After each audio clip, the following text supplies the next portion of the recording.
Matapos ang halos sunod-sunod na bomb scare sa ilang paaralan, isang panukalang batas ang inihahain na magsusulong para magkaroon ng mas mahigpit at mabigat na parusa para sa mga nasa likod ng ganitong mga uri ng pananakot.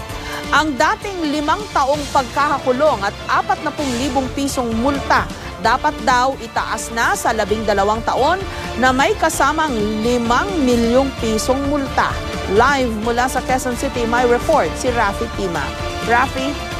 Jessica, hindi na nga raw biro yung perwisyong dulot ng mga bomb hoax lalo na sa mga eskwelahan, kaya naman isang panukalang batas nga ang inihain ngayon sa mababang kapulungan ng Kongreso para patapangin pa yung batas na nagpaparusa ng mga nanloloko at nagpapakalat ng banta ng pambobomba. Ika-12 nitong nakaraang Pebrero, ganito ang eksena sa Ateneo de Manila University matapos makatanggap ng bomb threat ang universidad. Bunsod ng banta, lahat ng estudyante at empleyado ng eskwelahan pinauwi habang sinusuyod ng mga pulis ang buong campus. Ilang araw pang lumipas, ang University of Santo Tomas naman sa Maynila ang nakatanggap ng bomb threat sa pamamagitan ng text message. At bago magtapos ang buwan, ang St. Paul College sa Pasig naman ang binulabog ng bomb threat sa pamamagitan pa rin ng text. Ang mga bomb threats lumabas na hindi totoo matapos ang investigasyon ng mga pulis, pero hindi na rin nila matunton kung sino ang gumawa nito. Gayunpaman ang abala sa oras na idinulot ng bomb hoax, hindi na raw maibabalik. Ang takot sa ninang evacuation, mananatili na rin lalo na sa mga paslit na apektado ng panloloko.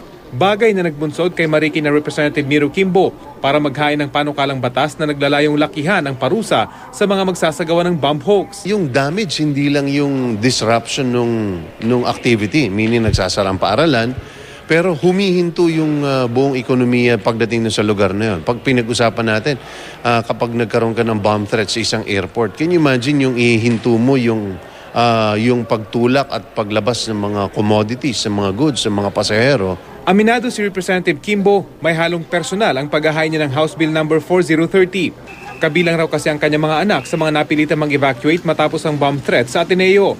Pero ang nakababahala umano, ang trauma na idinulot ng banta sa murang edad ng kanyang mga anak. Aminin ko, personal nangyari sa akin. May 3 akong anak sa Ateneo na sa kalagitnaan ng napaka-importanting usapin namin sa Ways and Means, which I chair, I had to leave, no? Kinailangan ko umalis para sundin yung mga anak ko. Natingin ko talagang kitang-kita mo yung mga bata na nakapila sa buong Katipunan, nasa baseball field lahat, sa ilalim ng init ng araw. Sa ngayon, ang Presidential Decree No. 1727 ang tumutugon sa mga bomb hoax. 1980 pa ito inisyu ni Pangulong Ferdinand Marcos. Ang mapapatunayang nanloloko na magpapasabog, 5 taon lang na pagkakakulong ang parusa, kasama na ang 40,000 pisong multa. Sa panukala ni Kimbo, iaakyat sa 12 taong pagkakakulong ang parusa sa mga magpapakalat ng bomb threat sa mga eskwelahan, simbahan, mall at airports. 5 milyong piso na rin ang posibleng maging multa sa mga mapapatunayang nanloloko.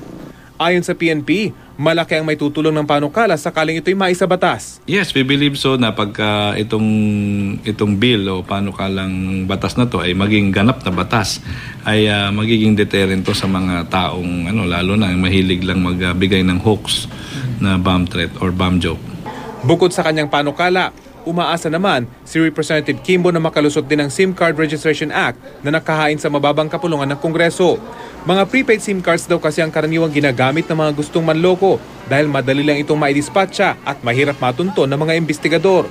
Kahit sa mga krimen tulad ng kidnapping at aktwal na pambobomba, mga prepaid SIM cards din ang gamit. Ginigising na tayo, hinihimok tayo na magkaroon talaga ng kakambal na inisyatiba pagdating doon sa pagre-rehistro na ng prepaid card. Wala akong nakikitang dahilan para hindi natin tanggapin ito. Kasi kung ikaw ay law-abiding at gusto mo, wala ka namang hangaring hindi tama, ano ang magiging resistance mo para i-rehistro ang isang prepaid card?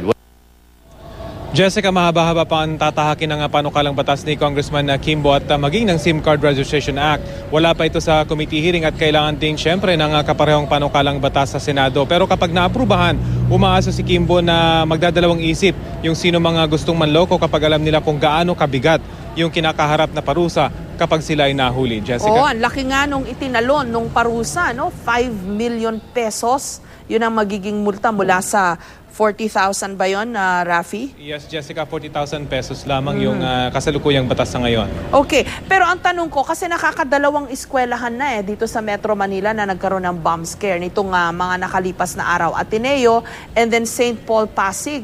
Ano ba ang ginawa na ng mga otoridad? Na trinitrace ba nila kung saan ang galing itong mga call na ito? At bakit parehong eskwelahan ang na-bomb scare? Jessica, ayon sa PNP ay nagsasagawa naman sila ng investigasyon at tinatanong lahat ng mga involved, yung nakatanggap ng text na yon at yung mga empleyado na nakakuha ng mensahe na may bomba doon sa loob ng campus. Bukod doon sa Ateneo at St. Paul ay meron ding natanggap na text message yung UST. At ayon sa kanila talagang mahirap yung magpag-trace ng mga calls, lalo na prepaid SIM cards ngayon ginagamit dito. Natuntun daw nila yung numero pero hanggang doon na lamang dahil hindi na gumagana yung SIM card na ginamit. So kumbaga nagpe-face sila ng blank wall pagdating sa investigasyon, pero tuloy-tuloy naman daw yung kanilang ginagawang investigasyon. At katunayan, bagamat hindi nila ma-recall sa atin, ay meron na raw mga nahuli at na-trace sa pamamagitan ng pagkuha ng mga numero na nag-a-appear doon sa mga digital telephones ngayon. Na may nahuli na raw silang ganito, pero madala nga dahil sa hirap ng investigasyon patungkol sa paggamit ng mga prepaid SIM cards, Jessica. Okay, kasi hindi natin masabi kung prank call ito dahil bakit naman puro eskwelahan, di ba? Did they look into that, Rafi?